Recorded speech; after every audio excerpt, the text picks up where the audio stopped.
Welcome to the AI and GIS Frontier podcast. Let's get into today's topic.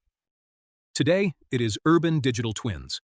This market is forecast to reach $25 billion by 2026, and the convergence of AI, IoT, and GIS is creating virtual replicas of cities that are transforming how urban planning gets done. What exactly is an urban digital twin in practice? It is a dynamic, data-driven virtual model of a city or urban area that updates in real time from sensor networks, satellite imagery, traffic feeds, weather data, and building information models.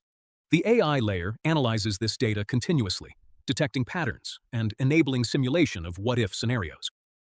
The City of Lisbon is using AI-driven digital twin modeling to simulate flood scenarios and plan adaptive infrastructure.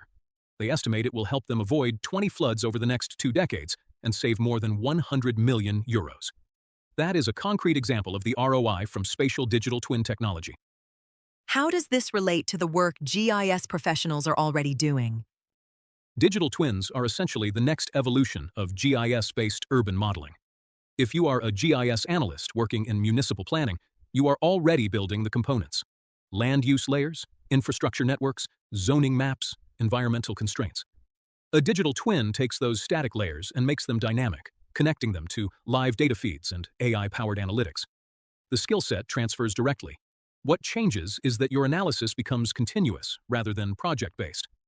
Instead of producing a one-time flood risk map, you maintain a living model that updates as conditions change. What about natural resource applications? Can digital twins work outside cities? Absolutely.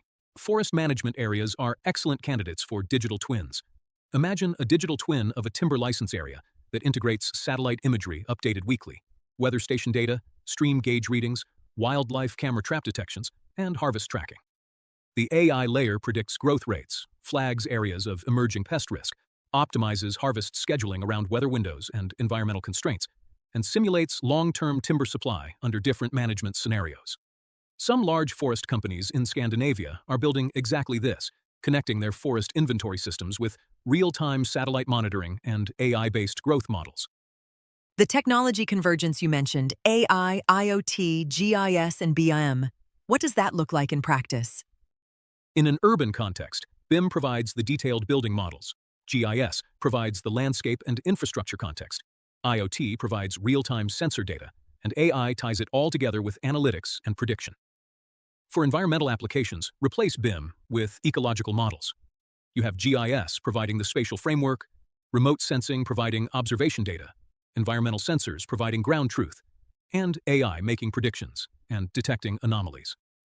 A watershed digital twin might combine streamflow gauges, water quality sensors, satellite-derived land cover, weather forecasts, and AI models predicting sediment loading. The environmental manager gets a real-time dashboard showing watershed health. Intergeo 2026 is spotlighting this technology. What should we expect? Intergeo in Munich this September will focus on three-dimensional reconstruction, urban twins, and interoperability. The interoperability piece is critical. Right now, getting data from different systems into a unified digital twin is the biggest technical challenge. Different vendors use different formats, different coordinate systems, different data models. The industry is working towards standards that will make it easier to build digital twins from heterogeneous data sources. For GIS professionals, this means your skills in data integration, coordinate reference systems, and spatial database management become even more valuable as the glue that holds digital twins together. What is the path forward for someone who wants to get into this space? Start with three-dimensional GIS if you have not already. Learn to work with point clouds, CityGML, or three-dimensional tiles, and web-based three-dimensional visualization. Then get comfortable with real-time data integration, connecting live sensor feeds to your spatial databases. The AI component will increasingly be handled by platform-level tools from Esri, Bentley, or open-source alternatives. But you need the spatial data engineering skills to feed those AI systems properly. For environmental professionals specifically, building a simple digital twin of a watershed or forest management area is an excellent portfolio project that demonstrates these skills. Great roadmap. Digital twins are clearly where GIS, AI, and IoT come together, and the opportunities are enormous. They really are. And the best part is that GIS professionals already have the foundational skills. It is about extending what you know into 3 dimensions, real-time data and AI-powered analytics.